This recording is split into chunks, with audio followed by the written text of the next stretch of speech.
now that you're started to monetize your brand, it's been 3-4 years. You haven't hit the 5-year mark, but you're starting to make some money.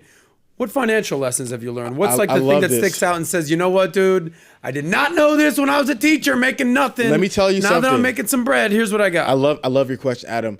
I said the first year you make money is what I call shock money. You're shocked by how much money you make, and you're shocked by how fast money can leave. There's no way for you to understand how fast money can leave your wallet until you make that first year's salary.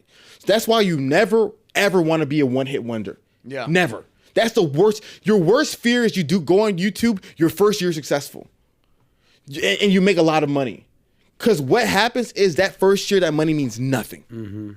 It means nothing. I don't view myself as successful. I just don't. People do. I don't. It's like basically why I think 80% of lottery winners lose the money in like the it's first shock year. money. Exactly. Because you don't realize, Adam, at one point, let's say you go to the club. You and I both like going to the club. You go to the club, maybe before you buy a table in Las Colinas in a little there for $200.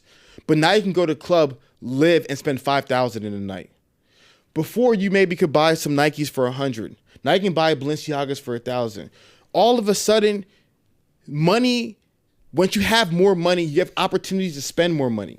And people don't realize that until you actually get the money. And so to me, there was a lot of things outside of my control I had to spend money on, but I was shocked because I was always a good saver.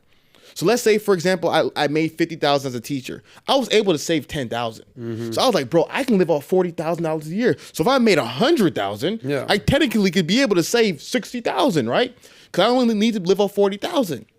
Then you make $100,000, like, only got $25,000 saved? What happened to the whoa? So you don't realize that you get shocked by this there's money. a terminology for that. It's called lifestyle creep.